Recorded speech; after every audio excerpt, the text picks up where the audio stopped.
Good morning everybody, hope you're doing really well.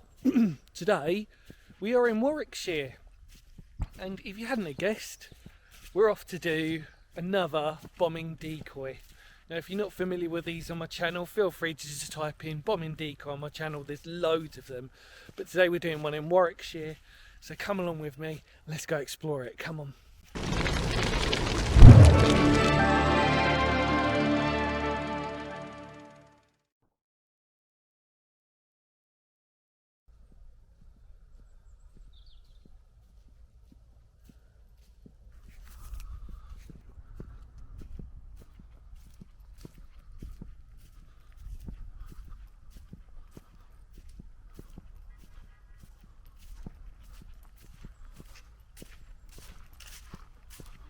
Well, welcome back to the channel.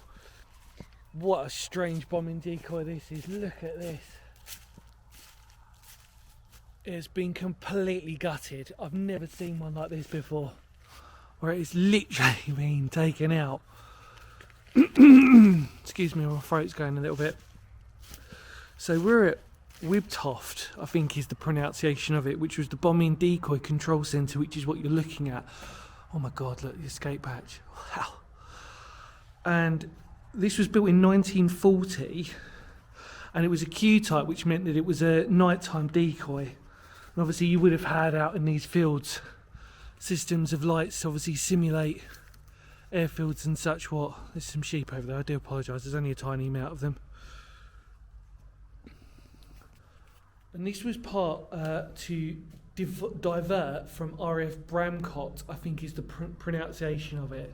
Bramcot, C-O-T-E. And obviously it was using a system of lights.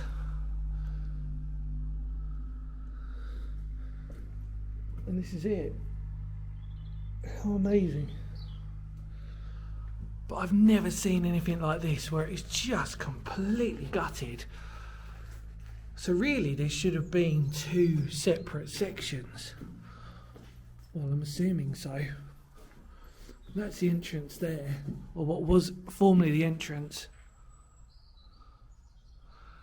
I mean, this is actually quite large as well. It's actually one of the largest bombing decoy sites I think I've seen. You can also see the original two-partition wall, if you can see that. And I'm assuming, well, I'm pretty sure this would have been the generator block, because you can see the vent ports up there and up there. And then obviously you can see the separate wall here. And in here would have been the main control centre. Look, you can see the counter wall there. Should look up really. You can see that, everybody. And there's our counter wall there. So actually, if you're walking in, you can see our two walls there. And that's definitely the generator block there, with our vents. And then looking down here, this is weird. I mean, this has been completely blasted open. And then there's the escape hatch. Genuinely never seen anything like this before on a bombing decoy. Wow. Did bring a torch with me, but I think we're going to be alright for today. Look at this. There's our typical blast entrance that you saw. Obviously the farmer's using it now for some cattle, and obviously sheep at the moment are out here. I'm not going to disturb them, they're on the far edge of the field, so we're okay at the moment. Like I said, don't disturb nature when possible. But look at this. Sorry for my pronunciations of both places, I'm not local. So yeah, just bear with me on that. But yeah, I mean, you can imagine again where it's a strange one as well, because it's not that actual difficult to find, it's not difficult to locate, and yet here it is.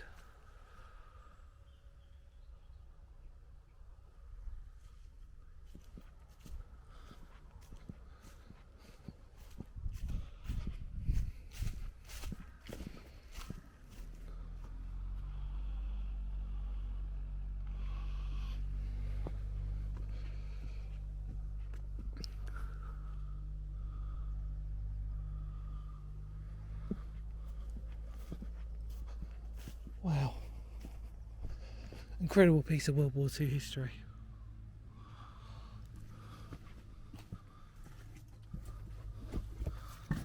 that. Never seen one as large as this.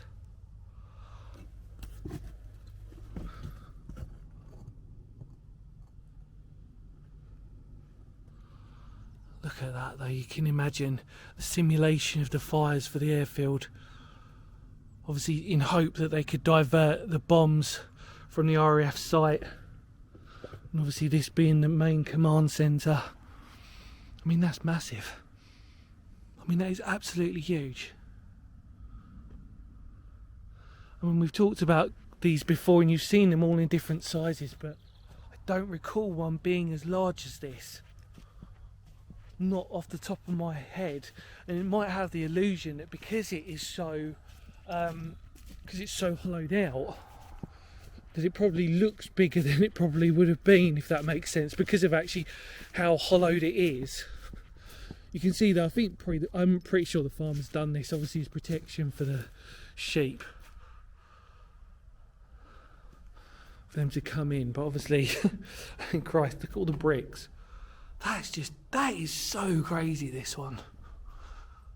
And look, one final, well, you'd assume that was one rung of a ladder, but Christ. I mean, this is huge.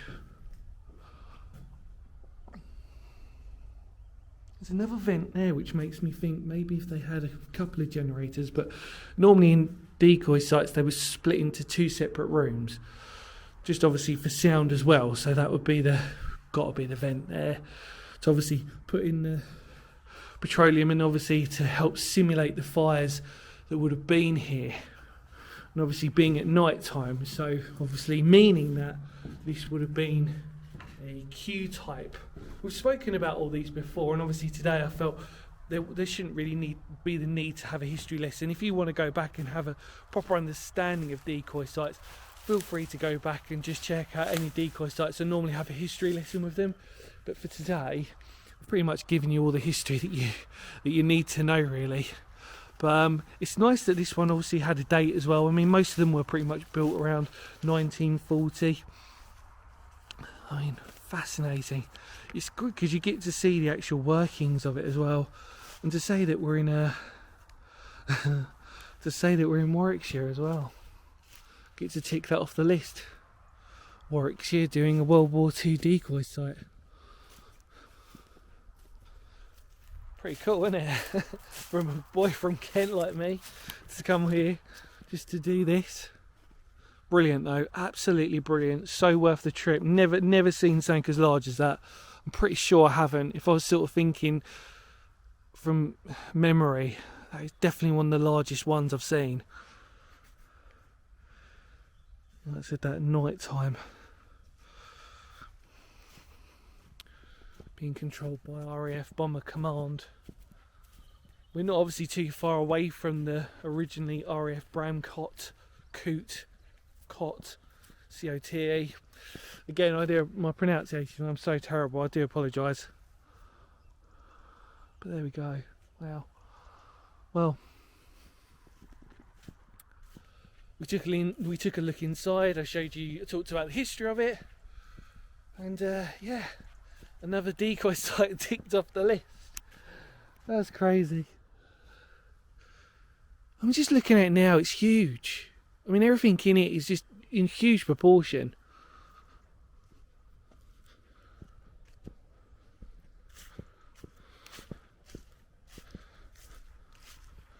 But the good thing is with this one is you still can see the split. And like I said, every decoy site, every decoy bunker, should I politely say, always had a split in it. It always had the two partition section. And we know by obviously process of elimination that because that's the escape hatch, we know this was the main command section. And then obviously the two walls that were always here pretty much. At the back there you could see. So I'm assuming actually if we walk round where the generator would have been in that area section there, we can probably, I didn't actually notice actually, in all honesty, the piping, the ground is covered over on the piping, but originally we would have assumed that would have come out this side. You can see there's some bricks, probably would have been all around here. There you go. Wow. Well, and in more words of Phoenix history, thank you so much for coming along with me. Hopefully I gave you a nice little history lesson as we went for a walk through it. Again, I apologise for my pronunciations of these types of this area, and but you know, just forgive me a little bit. I'm not local, but yeah, there we go. Right. Well, we'll walk around and I'll say goodbye. Honestly, I just, you know, I surprise myself sometimes when I come to these places and I'm like, wow, okay. But yeah, there we go. Any more words of Phoenix history? Because history matters. Love to all of you out there. Feel free to spread the word of the channel, and I'll see y'all very soon. This was another RAF bombing decoy site we can tick off the list, and especially in Warwickshire. What an amazing one. What an unusual one as well. There we go. Well, anyway, take care, everybody. I'll see y'all very soon. You know the drill by now. You ready? Come on then. Kapow.